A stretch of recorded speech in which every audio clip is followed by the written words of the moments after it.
Boa tarde a todos. Meu nome é Rafael da Silva, eu sou professor de História na Rede Municipal de Praia Grande, na Baixada Santista. Eu trabalho no ensino fundamental de 6º ao 9º ano, na escola Cidade da Criança. Ela fica na pontinha da cidade. Quem conhece Praia Grande sabe que a cidade é comprida, né? São 24 quilômetros de praia. E eu fico lá na pontinha, quase na divisa com Mongaguá. Nós temos uma unidade muito bem equipada em termos de tecnologia, com tablets e um laboratório de informática, e apesar de estar localizada numa comunidade carente, né, numa região de periferia. E, ao mesmo tempo, eu trabalho com pesquisa na área de História da Educação, no Centro de Memória da Educação de Praia Grande, principalmente com História Oral, né, essa é a minha área de formação. Eu sou formado em História pela Dom Domênico, no Guarujá. Fiz o mestrado em História da Educação em Santos, na Unisantos, e agora estou terminando o doutorado em História da Educação na Metodista. Tanto na graduação e no mestrado e no doutorado eu trabalhei com a imigração japonesa, com a história da imigração japonesa. E agora vocês podem se perguntar o que isso tem a ver com games, né? É que assim, durante a minha vida inteira eu cresci jogando videogames e jogando outros tipos de jogos também, não eletrônicos, que eu vou mostrar aqui. E sem perceber, isso teve um peso muito grande na minha formação, né? Aliás, quem prestou atenção nisso foi a professora Adriana, quando me fez o convite, porque nós estávamos em um trabalho em sala de aula no qual o texto se chamava Games em Educação, né? E eu comecei a me divertir muito, lembrando do passado e de todos os jogos que acompanharam a minha formação, né, enquanto criança e adolescente, e também na época da faculdade. E aí, quando eu recebi o convite, eu fiquei assim, um pouco, peraí, mas não é a área que eu estou pesquisando, né? Mas, ao mesmo tempo, já que eu vou fazer uma narrativa da minha própria vida, não precisa desse rigor científico. Eu não tenho essa pretensão aqui de fazer um grande levantamento bibliográfico, não pesquiso nessa área, né? Minha área é a História da Educação. Mas, com certeza, eu utilizo games em sala de aula e aí eu vou tentar compartilhar com vocês um pouquinho dessa experiência, o que eu trouxe da minha infância, da minha adolescência nesses games e o que eu aplico em sala de aula. Sou professor também, como todos aqui. E essa reflexão, né, sobre o game na minha vida, ele partiu do texto do João Matar, do texto chamado Games em Educação. O João Matar, ele faz um levantamento bibliográfico, na verdade é um texto bibliográfico sobre games, e ele traz um apanhado de conceitos do game, e eu aproveitei, como eu utilizo muito a teoria de Howard Gardner nas balizas aí dos projetos que a gente realiza na escola. É uma teoria muito bacana, porque ela é democrática, né? Você consegue abraçar o aluno nas suas mais variadas habilidades. Então, eu tentei fazer essa relação das teorias do Gardner com o texto do João Matar e trazendo a reflexão para a minha própria biografia, para a minha história de vida, né? Eu comecei no mundo dos games bem pequenininho com o Atari. O Atari foi um dos primeiros games que foi lançado comercialmente. Ele não é o primeiro, tinham games anteriores, mas é o primeiro que alcança o mercado, né? Eu nasci em 84. Em 84 ele já era um videogame obsoleto nos Estados Unidos, mas aqui ainda ele era muito jogado, né? Então eu me lembro que por volta de 88, 89, tinha lá em casa, só que eu era muito pequenininho e tinha irmão mais velho. Meu irmão não abria muito espaço para eu jogar. Tinha aquela coisa de esperar ele sair para eu conseguir jogar um pouquinho. Então, apesar de eu ter começado no Atari, o Atari não foi muito significativo, né? Agora, o próprio texto do Atari, ele traz, quando ele faz um breve histórico da história do videogame, ele traz esse game, o Super Mario 3, o Super Mario Bros 3, né? Até hoje eu jogo esse game, apesar de já terem se passado quase 30 anos aí. É um game excepcional na minha opinião. Foi um game que marcou a minha vida, porque é um game muito longo, ele requer muitas horas de jogo. Na minha época não dava para salvar, tinha que ir direto, né? não podia morrer e também não tinha muito continue, você tinha que ficar lá insistindo no jogo durante a tarde toda. E ele é um jogo de plataforma linear. O que isso significa? Que você vai passando de fases, né? Você sempre caminha numa direção e vai passando umas sequências de fases. Contudo, já é um game que traz um enredo mais complexo, onde você explora 8 mundos, sendo que o último mundo é um mundo meio poluído, tomado pelo Copa, né? Eu trouxe, inclusive, eu não trouxe um exemplo dele, mas trouxe um exemplo do próximo jogo que eu vou mostrar. O mercado do game ele ganha muito espaço na década de 90, né? E começou a se tornar uma febre. Aqui no Brasil, nem tanto, mas já nos Estados Unidos e no Japão ele era uma febre. E começou a repercutir uma discussão, inclusive que eu lembro que tinha na minha casa e tinha na escola também, né? Que os jovens eles estavam perdendo, né? Muito tempo na frente do videogame, games. E se discutia como evitar isso ou como aproveitar isso para o cunho educacional, né? E nessa época começaram a surgir os games educacionais. E aí o próprio João Matar ele define, ele traz essas 3 definições dos games, das simulações e dos games educacionais. E essas simulações, a gente teve um exemplo muito bom agora há pouco, né? Como que é o nome do game? Play? Plague Inc., da praga, né? E as simulações são mesmo nesse sentido.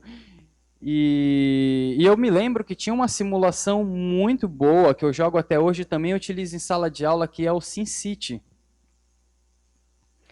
Eu vou avançar um pouquinho aqui. O SimCity, ele é uma simulação de construção de cidade, assim como o Plague Inc. dá para fazer um projeto multidisciplinar, porque você já na minha época do SimCity 2000, acho que esse game era de 96, 97 por aí que eu jogava, tem um anterior a esse, e ele simula muito bem os problemas sociais de uma cidade, né? Então você precisa abrir quarteirões, você precisa criar estradas, se você colocar a área industrial muito longe da área residencial, você precisa abrir grandes estradas por causa do fluxo de trânsito.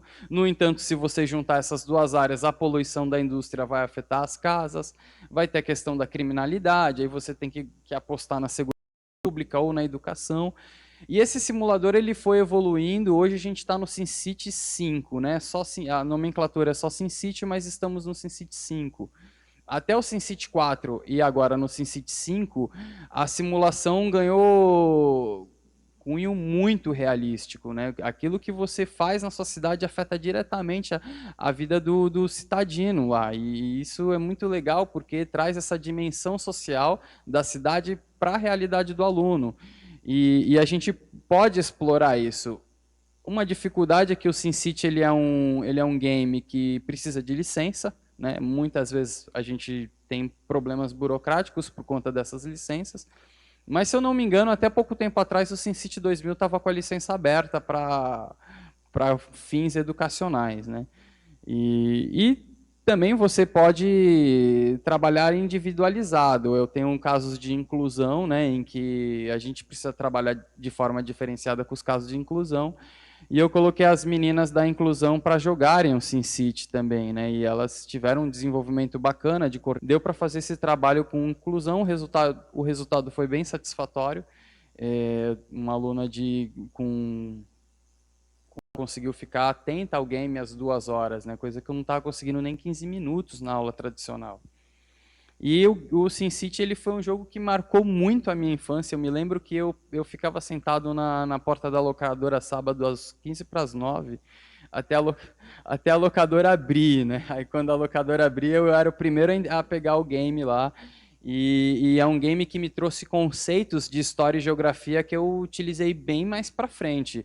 Inclusive no ensino médio, a geografia era a minha disciplina favorita, por conta de ter essa afinidade com esse game, e quando ela trazia a professora trazia aqueles conceitos de geografia, de industrialização, de população, isso já estava na ponta da língua, porque eu já vivenciava isso no game, só que eu não tinha consciência disso, né?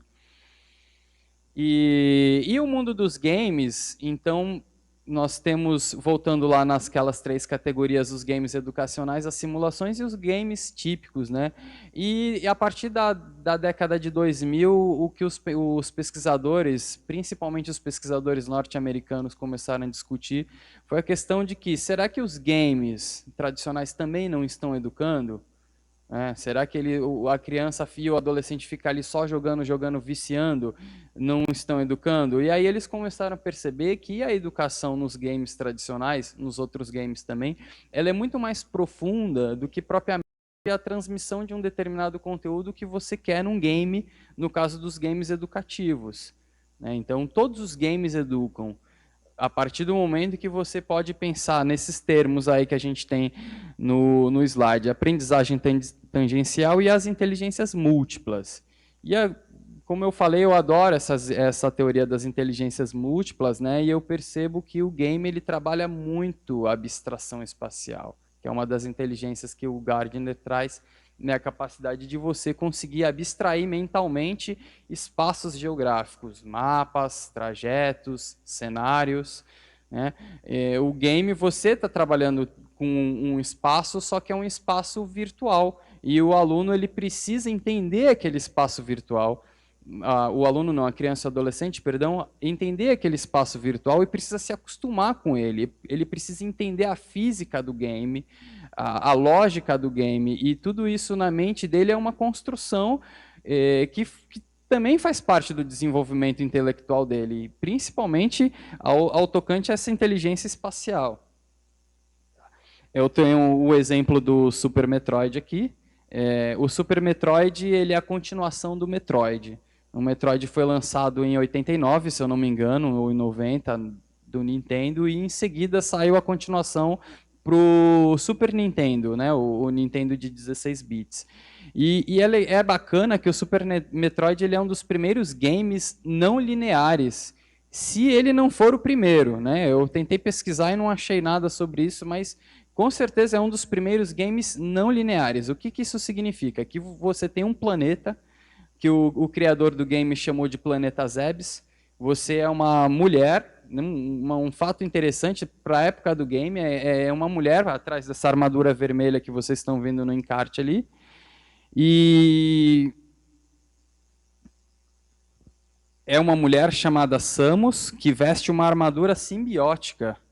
É uma armadura simbiótica construída pelo povo Shogo, Shoko, se eu não me engano, um povo pássaro espacial que constrói essa armadura que ela utiliza, que é simbiótica, e aí ela sai em busca do Metroid, né, que é um ser alienígena de muito poder que ele está sendo utilizado pelos piratas espaciais para o mal. E aí ela acaba capturando esse Metroid, no caso você vai jogando. Eu vou dar uma acelerada aqui. Pessoal, eu acabei de apagar o meu save que já estava acelerado. Eu vou tentar dar uma acelerada. Ao vivo é assim mesmo, né? Deixa eu segurar o microfone um pouco.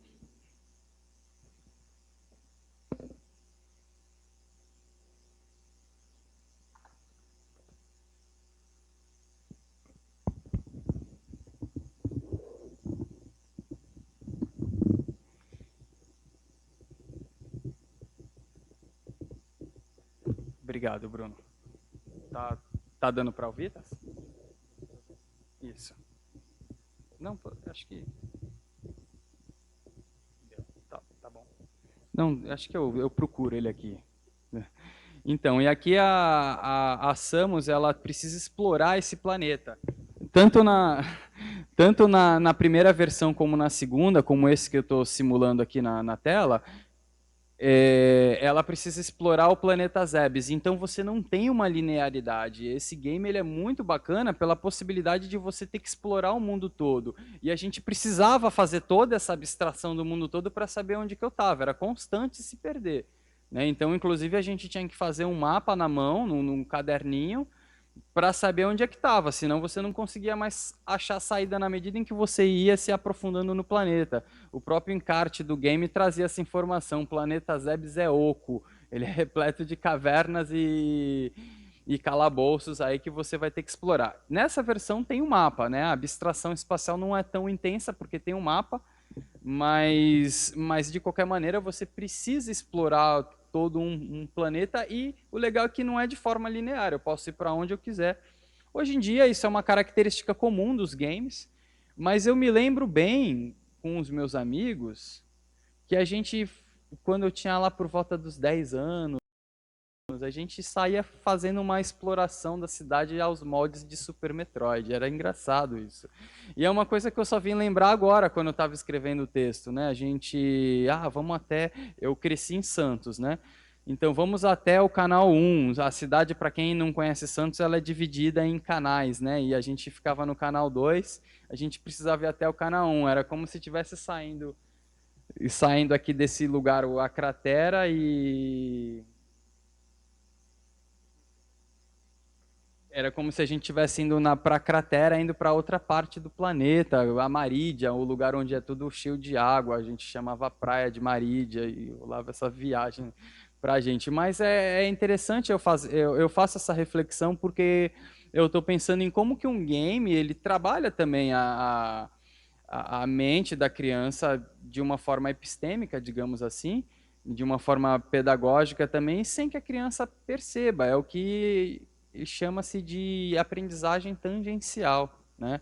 Então aqui posso tirar isso aqui já. A criança ela vai aprendendo também jogando game, mesmo que o game não tenha esse cunho pedagógico. E é interessante que naquela época nem todas as crianças tinham acesso ao videogame, né? Mas hoje a gente tem a miniaturização do celular, os games estão aí, estão na sala de aula. Você vai lá na loja e faz o download de um game de graça. Então, é fato que pelo menos metade da sua sala de aula vai ter um celular lá e ele pode servir para uma coisa ou pode servir para outra, para o bem ou para o mal. Como que a gente vai lidar com isso? A realidade está posta, né? Tem que fazer essa reflexão.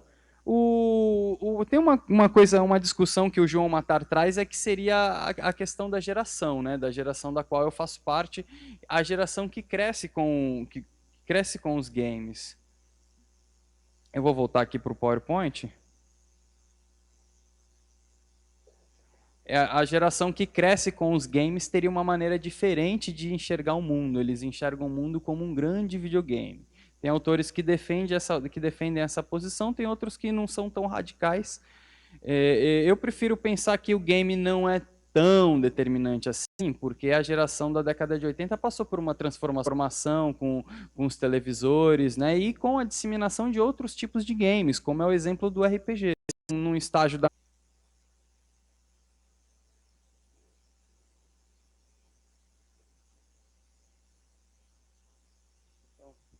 Então a gente vai ouvir um pouquinho dessa tal música que estava... Inclusive, eu cheguei aqui no auditório e estava tocando uma música dessas do Nintendo 8 bits que é meio saudosista, assim, que nos faz lembrar dessa época, né? Então essa focada nas últimas fases do castelo do Dr. Willy através da linguagem do game, você percebe que você está chegando no final, né? E que você está pronto para você morrer e ter que fazer tudo de novo, ou então você conseguir finalmente chegar no objetivo do game. Inclusive, essa é uma questão colocada pelos autores, né? Que quem joga videogame, quem cresce jogando videogame, sempre busca uma finalidade naquilo que faz, né? Por isso que talvez a geração Y e esses novos que estão chegando na escola tenham muita dificuldade em aceitar, em acatar uma ordem simplesmente por acatar. É preciso que haja um objetivo. Até porque os games são assim, né? O objetivo seria você conseguir chegar no final da história, ver o que acontece com o personagem, enfim. Só que, como eu falei anteriormente, não dá para atribuir 100% da responsabilidade ao videogame. Tem um outro tipo de game que eu aproveitei o espaço para trazer, que não requer necessariamente de tecnologia, que é o chamado RPG, o jogo de interpretação, Role and Play Game. Apesar que existem muitos games baseados nesse RPG tradicional que eu vou falar agora, né? o RPG de game, ele é baseado, toda a sua construção lógica, ele é baseado no RPG tradicional. E esses jogos de RPG, eles são muito bons para treinar língua estrangeira, né? Ok. A minha introdução no inglês, que inclusive eu utilizei como no mestrado, né, como proficiência em língua estrangeira, eu fiz curso de inglês, mas a prática foi no videogame. Hoje em dia, globalização, né, você tem games em português, mas até uns anos atrás, e ainda a grande maioria dos games ainda são lançados em inglês. Então foi uma boa oportunidade que eu tive para praticar o inglês jogando RPG, uma vez que as histórias eram complexas, então você tem textos e textos e textos para ler. Inclusive, eu estudei para a prova de proficiência em língua estrangeira com Final Fantasy VI, esse que está aí no quadro, no Data Show. Eu baixei o jogo, fazia muito tempo que eu tinha jogado e não consegui chegar até o final, e eu fiquei jogando. Quando chegou na proficiência em língua estrangeira, eu não tive grandes problemas e consegui fazer. Mas voltando ao RPG tradicional, aqui é um jogo que não requer tecnologia. E ele é muito bom para ser aplicado em sala de aula. E eu faço isso com uma certa frequência. Ontem mesmo eu utilizei o RPG para vivenciar uma situação da Idade Média. E como que é esse jogo, esse RPG? Esse RPG ele se passa na imaginação das pessoas. Tem um contador de história. Esse contador de história, ele cria um enredo, ou ele pega uma história pronta, ele conta, e os demais jogadores respondem, imaginam a situação e respondem para ele o que faz. E assim, não há limites para esse tipo de RPG. A gente pode jogar um Extermínio da Humanidade, por exemplo, a gente pode jogar uma Idade Média, e ele é bem versátil também no uso em sala de aula, né? E, inclusive, eu utilizo ele bastante para vivenciar a Idade Média, porque quem é professor de história sabe a dificuldade de abstração da Idade Média para os alunos do 7º ano, por exemplo, ou da pré-história, tá? Da pré-história lá no 6º ano. Na pré-história, eu cheguei a jogar um pouquinho com eles o Chrono Trigger. O Chrono, ele é um game eletrônico que você viaja no tempo, né, e vai até a pré-história. Então, para a gente introduzir um pouquinho o assunto, eles chegaram a jogar um pouquinho o Chrono até a parte que você viaja até a pré-história. Mas eu vou encerrando a minha fala aqui. Assim, acho que a gente tem uma vivência, uma história. A gente não precisa escancarar isso em sala de aula, mas a gente não pode negar quem somos. A gente tem que ter a humildade que nós não somos donos de todo o conhecimento, que o aluno tem a sua realidade também, né? Então, talvez uma situação de compartilhar experiências ou de você utilizar aquilo que faz parte da sua formação em prol de uma melhora da sala de aula, acho que isso é muito válido e é muito confortante para nós, professores. A gente sabe que a profissão docente ela é muito desgastante física e mentalmente, né? Se a gente faz uma coisa que a gente gosta, que faz parte da nossa formação, que a gente tem uma certa idade, esse trabalho ele deixa de ser tão exaustivo, né? De ser tão cansativo. E é importante a gente estar aberto também para o mundo deles, o mundo do celular, o mundo do tablet, o mundo da tecnologia miniaturizada e o mundo da imaginação, principalmente, né? Eu costumo dizer que o aluno ele tem uma cultura, e cultura tem a ver com cultivo, né? Tem a ver com raízes. Cultura tem a ver com a terra de origem. Você não pode chegar lá na sala de aula, esquecer que o aluno tem a sua própria cultura, que ele tem a sua origem, e inserir uma coisa alienígena ao mundo dele, né? Por que a gente não aproveita toda essa realidade do aluno, de tecnologia, de imaginação, de vivência, de história de bairro, e aproveitar isso tudo em prol da educação, em prol de uma melhora, em prol de um projeto? Lá em Praia Grande a gente fez o projeto do patrono escolar, e esse projeto seria trabalhar com a história do bairro, né? E a Cidade da Criança, no passado, ela foi uma instituição de caridade. Então a gente abraçou tudo isso e fizemos um planejamento interdisciplinar trabalhando com a história do aluno, com a realidade do aluno. E eles fizeram entrevistas utilizando tablets, os celulares deles mesmo. E é isso, eu adorei participar e contar um pouco da minha história, como que o videogame me ajudou a ser o professor que eu sou hoje, né? Acima de tudo. Muito obrigado.